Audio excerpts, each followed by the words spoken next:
Hi, welcome to 3 roses kitchen. இன்றைக்கி நம்ம என்ன பார்க்க போகிறோம்னு பார்த்தீங்கன்னா, ரொம்பவே ஒரு சூப்பரான கிருஷ்ணர் ஜெயந்தி ஸ்பெஷல் நெய் பணியாரம் தாங்க செய்ய போகிறோம். எப்படி செய்கிறதுன்னு வாங்க வீடியோக்குள்ளே போய் பார்க்கலாம். இதை பார்க்கும்போதே ரொம்ப சாஃப்டாக சூப்பராக இருக்கும். இப்போ இதை எப்படி செய்கிறதுன்னு பார்க்கலாங்க. ஒரு பாத்திரம் எடுத்து வச்சுக்கோங்க. அதில் இந்த கப்பில் வந்து 3/4 கப்பு வெல்லம் வந்து நான் சேர்த்துக்கிறேன். சேர்த்துட்டு 1/4 கப்பு தண்ணி ஊற்றி ஸ்டவ்வை வந்து ஆன் பண்ணிக்கலாங்க. ஆன் பண்ணிட்டு வெல்லம் பார்த்திங்கன்னா நல்லா கரைஞ்சி வரணும். பாருங்கள், இந்த மாதிரி கரைஞ்சி வந்தால் மட்டும் போதும். பாகு பதமெல்லாம் எதுவும் தேவையில்லை. கரைஞ்சி வந்ததும் நம்ம ஸ்டவ்வை ஆஃப் பண்ணிவிட்டு இதை அப்படியே ஆற வச்சிடலாம். அது ஒரு பக்கம் ஆறட்டும். இப்போது நான் ஒரு பெரிய சைஸ் வாழைப்பழம் வந்து கட் பண்ணி வச்சுருக்கேன். இப்போ அதை வந்து மிக்ஸி ஜாரில் சேர்த்துக்கலாங்க. நம்ம வெல்லம் அளந்த அதே கப்பில் 1 கப்பு பச்சரிசி மாவு வந்து சேர்த்துருக்கேன். இது வந்து பார்த்திங்கன்னா கொழுக்கட்டை மாவு தான். சேர்த்துட்டு 2 ஏலக்காய் வந்து சேர்த்துக்கோங்க. சேர்த்துட்டு ஆறுன நம்ம கரைச்சி வச்சுருக்கிற தண்ணியை வந்து சேர்த்துக்கலாங்க. சேர்த்துட்டு இது கூட கொஞ்சம் உப்பு வந்து சேர்த்துக்கலாம். சேர்த்துட்டு மூடி போட்டு நம்ம நல்லா அடித்து எடுத்துன்னு வந்துடலாங்க. பாருங்கள், நல்ல சாஃப்டாக இந்த மாதிரி ரொம்ப சூப்பராக அடித்து எடுத்துன்னு வந்தாச்சு. இப்போ இதில் கொஞ்சம் தண்ணி ஊற்றி நம்ம மாவு வந்து நல்லா கரைச்சி எடுத்துக்கலாம். கட்டிகள் எதுவும் இல்லாமல் நல்லா கரைச்சி எடுத்துக்கோங்க. எடுத்துட்டு நான் தேங்காய் வந்து கட் பண்ணி வச்சுருக்கேன். இப்போ அதுக்கு வந்து 1 டேபிள் ஸ்பூன் நெய் வந்து சேர்த்துக்கலாங்க. சேர்த்துட்டு கட் பண்ணி வச்சுருக்கிற தேங்காயை வந்து சேர்த்துக்கலாம். தேங்காய் வந்து நல்லா ப்ரௌன் கலர் வர்ற வரைக்கும் இந்த நெய்யிலே அடுப்பை வந்து லோ ஃப்ளேமில் வச்சுட்டு வறுத்து எடுத்துக்கலாங்க.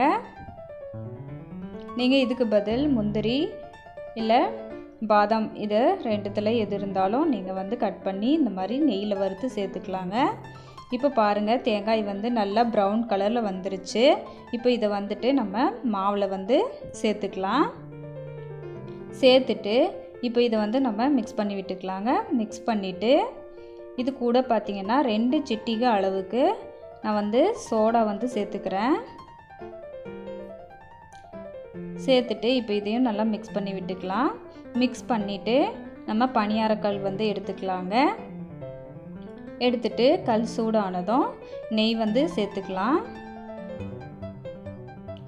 எல்லாத்துலேயும் நெய் சேர்த்துனதுக்கு அப்புறமா நம்ம ஸ்டவ்வை வந்து மீடியம் ஃப்ளேமில் வச்சுட்டு இந்த மாதிரி எல்லாத்துலேயும் நம்ம மாவு வந்து ஊற்றிக்கலாங்க.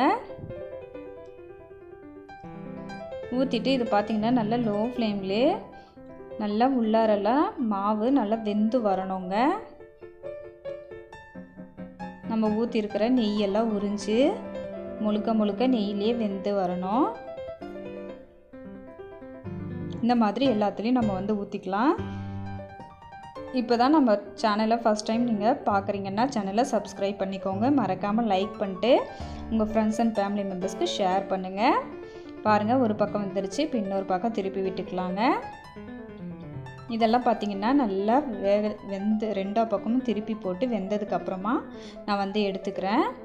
எடுத்துட்டு இப்போது நம்மளோட சூப்பரான நெய் பணியாரம் வந்து ரெடி ஆகிடுச்சுங்க. ரொம்பவே டேஸ்ட்டாக இருக்கும். வாசனையும் டேஸ்ட்டும் ரொம்ப அட்டகாசமாக இருக்கும். கண்டிப்பாக கிருஷ்ணர் ஜெயந்திக்கு செஞ்சு பாருங்கள். அவ்வளோ சூப்பராக நல்லா சாஃப்டாக பாருங்கள், உள்ளாரெல்லாம் நல்லா வெந்து ஸ்பாஞ்ச் மாதிரி எவ்வளோ அழகாக வந்திருக்குன்ட்டு. கண்டிப்பாக நீங்களும் ட்ரை பண்ணி பார்த்துட்டு உங்களோட கமெண்ட்டை சொல்லுங்கள். மறக்காமல் செஞ்சு குழந்தைங்களுக்கும் கொடுங்க. ரொம்பவே விரும்பி சாப்பிடுவாங்க.